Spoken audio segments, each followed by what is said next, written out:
A Man Called Ove by Frederick Bachman. Chapter 13. A Man Called Ove and a Clown Called Beppo. Ove's funny, titters the 3-year-old with delight. Yeah, the 7-year-old mumbles, not at all as impressed. She takes her little sister by the hand and walks with grown-up steps toward the hospital entrance. Their mother looks as if she's going to have to go at Ove, but seems to decide that there's no time for that. She waddles off towards the entrance, one hand on her pouting belly as if concerned that the child may try to escape. Ove walks behind, dragging his steps. He doesn't care that she thinks it's easier just to pay up and stop arguing, because it's actually about the principle. Why is that parking attendant entitled to give Ove a ticket for questioning why one has to pay for hospital parking? Ove is not the sort of man who will stop himself from roaring, "You're just a fake policeman," at a parking attendant. That's all there is to say about it. You go to the hospital to die. Ove knows that. It's enough that the state wants to be paid for everything you do while you're alive. When it also wants to be paid for the parking when you go to die, Ove thinks that's about far enough. He explained this in so many words to the parking attendant, and that's when the parking attendant started waving his book at him, and that's when Parvana started raging about how she'd be quite happy to pay up, as if that was the important part of the discussion. Women don't seem to get principles.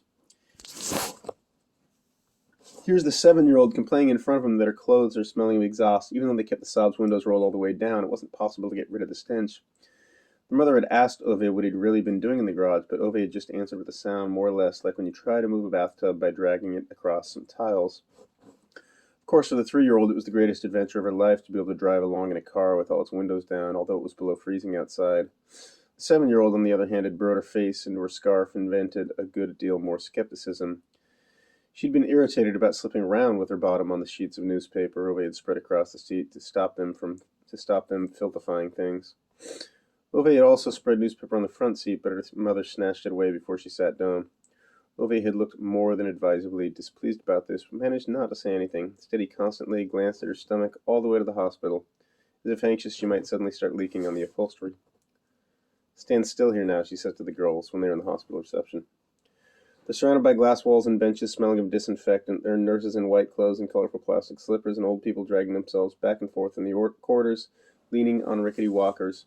On the floor is a sign announcing that Elevator 2 in Entrance A is out of order, and that visitors to Ward 114 are therefore asked to go to Elevator 1 in Entrance C. Beneath that is another message announcing that Elevator 1 in Entrance C is out of order, and visitors to Ward 114 are asked to go to Elevator 2 in Entrance A. Under that message is a third message announcing that Ward 114 is closed this month because of repairs. Under that message is a picture of a clown informing people that Beppo, the hospital clown, is visiting sick children today. "Where did Ove get to now?" Parvana bursts out. "He went to the bathroom, I think," mumbles the 7-year-old. "Clown," says the 3-year-old, pointing happily at the sign. Do you know you have to pay them here to go to the bathroom?" Ove exclaims incredulously. Parvana spins around and gives Ove a harassed look. "Do you need change?" Ove looks offended. "Why would I need change?" "For the bathroom." "I don't need to go to the bathroom." "But you said," she begins, then stops herself and shakes her head. "Forget it. Just forget it." "When does the parking meter run out?" she asks instead. 10 minutes. She groans. "Don't you understand it'll take longer than 10 minutes? "In that case, I'll go out and feed the meter in 10 minutes, says Ove, as if this case was quite obvious. "Why don't you just pay for longer and save yourself the bother?" she asks, and looks like she wishes she hadn't as soon as the question crossed her lips. "Because that's exactly what they want. They're not getting a load of money for time we might not even use." "Oh, I don't have the strength for this," sighs Parvana, and holds her forehead. She looks at her daughters. "We sit here nicely with Uncle Ove while Mom goes to see how Dad is, please." Yeah, agrees the 7-year-old grumpily. "Yes," the 3-year-old shrieks with excitement. "What?" whispers Ove. Parvana stands up. "What do you mean, with Ove? Where do you think you're going?" To his great consternation, the pregnant one seems not to register the level of upset in his voice. "You have to sit here and keep an eye on them," she states curtly, and disappears down the corridor before Ove can raise further objections. Ove stands there staring after her, as if he is expecting her to come rushing back and cry out that she was only joking, but she doesn't. So Ove turns to the girls, and the next second he looks as if he's just about to shine a desk lamp into their eyes and interrogate them on their whereabouts at the time of the murder. "Book!" screams the 3-year-old at once, and rushes off toward the corner of the waiting room. There's a veritable chaos of toys, games, and picture books. Ove nods and, having confirmed to himself that this 3-year-old seems to be reasonably self-motivating, he turns his attention to the 7-year-old. Right. And what about you? What do you mean, me? She counters with indignation. Do you need food, or do you have to go for a wee or anything like that? The child looks at him as if he just offered her a beer and a cigarette. I'm almost 8. I can go to the bathroom myself. Ove throws out his arm abruptly. Sure, so bloody sorry for asking. She snorts. You swore, yells the 3-year-old as she turns up again, running to and fro between Ove's trouser legs. He skeptically peruses this grammatically challenged little natural disaster. She looks up and her whole face smiles at him. Read, she orders him in an excitable manner, holding up a book with her arm stretched out so far that she almost loses her balance. Ove looks at the book more or less as if it just sent him a chain letter insisting the book was really a Nigerian prince who had a very lucrative investment opportunity for Ove, and now only needed Ove's account number to sort something out. Read, she demands again, climbing the bench in the waiting room with surprising agility.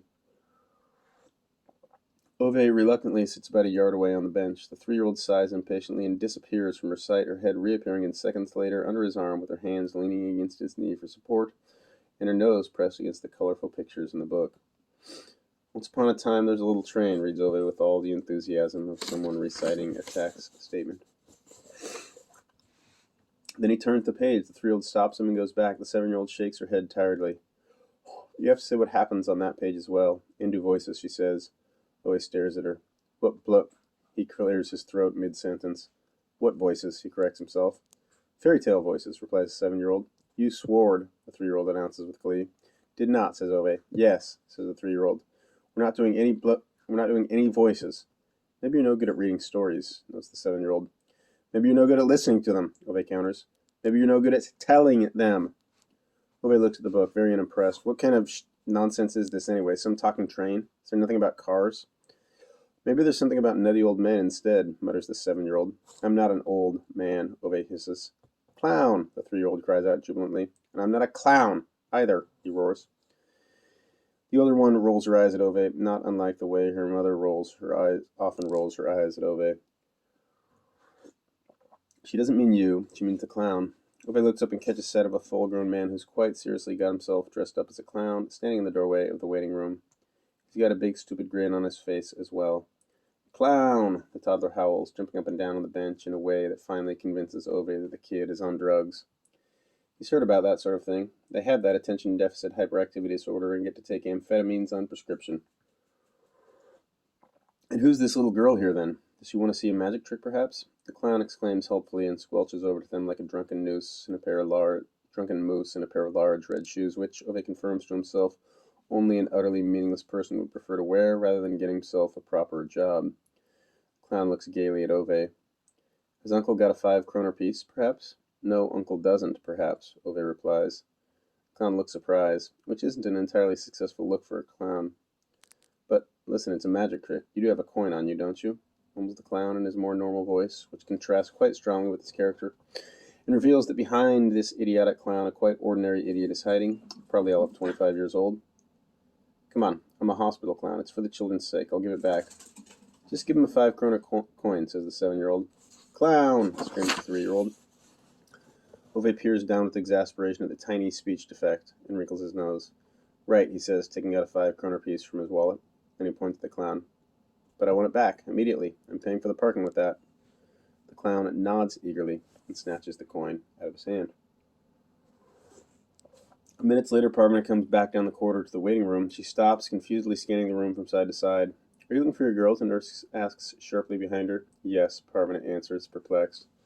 There, says the nurse, in a not entirely appreciative way, and points at the bench by the large glass doors leading onto the parking area. Ove is sitting there with his arms crossed, looking very angry. On one side of him sits the 7-year-old, staring up the ceiling with an utterly bored expression. On the other side sits the 3-year-old, looking as if she just found out she's going to have an ice cream breakfast every day for a whole month. On either side of the bench, 2 particularly large representatives of the hospital security guards, both with very grim facial expressions.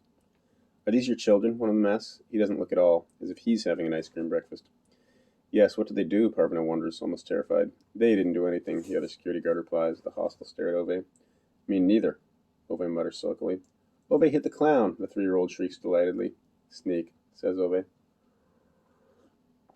Parvana stares at him, agape, and can't even think of anything to say. He was no good at magic anyway, the 7-year-old groans. Can we go home now? She asks, standing up. Why, hold on, what clown? The clown Beppo, the toddler explains, nodding wisely. He was going to do magic, says her sister. Stupid magic, says Ove. Like he was going to make Ove's 5-kroner coin go away, the 7-year-old elaborates. And then he tried to give back another 5-kroner coin, Ove interjects, with an insulted stare at the nearby security guards, as if this should be enough of an explanation. Ove hit the clown, Mom. The 3-year-old titters, as if this was the best thing that ever happened in her whole life. Parvana stares for a long time at Ove, the 3-year-old, 7-year-old, and the 2 security guards. We're here to visit my husband. He's had an accident. I'm bringing in the children now to say hello to him, she explains to the guards. Daddy fall, says the 3-year-old. That's fine, one of the security guards nods. But this one stays here, confirms the other security guard and points at Ove. I hardly hit him. I just give him a little poke, Ove mumbles, adding, bloody fake policeman, just to be on the safe side. Honestly, he was no good at magic anyway, says the 7-year-old grumpily in Ove's defense as they leave to visit their father. An hour later, they are back at Ove's garage. The lanky one has one arm and one leg in cast and has to stay at the hospital for 7 days.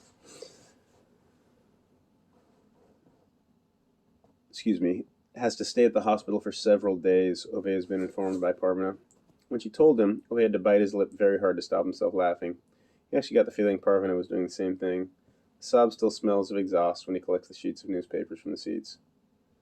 Please, Ove, are you sure you won't let me pay the parking fine, says Parvana. Is it your car, Ove grunts. No. Well then, he replies. But it feels a bit like it was my fault, she says, concerned. Alexa, turn off. You don't hand out parking fines. The council does. So it's the bloody council's fault, says Ove, and closes the door of the sob. And those fake policemen at the hospital, he adds, clearly still very upset that they forced him to sit without moving on that bench until Parvana came back to pick him up, and they went home, as if he couldn't be trusted to wander about freely among the other hospital visitors. Parvana looks at him for a long time in thoughtful silence. The 7-year-old gets tired of waiting and starts walking across the parking area towards the house. The 3-year-old looks at Ove with a radiant smile. You're funny, she declares. Ove looks at her and puts his hands in his trouser pockets. Uh-huh. You shouldn't turn out too bad yourself. The 3-year-old nods excitedly. Parvana looks at Ove, looks at the plastic tube on the floor of his garage, looks at Ove again, a touch worried. I could do with a bit of help taking the ladder away, she says, as if she was in the middle of a much longer thought. Ove kicks distractedly at the asphalt. And I think we have a radiator as well that doesn't work, she adds, a passing thought.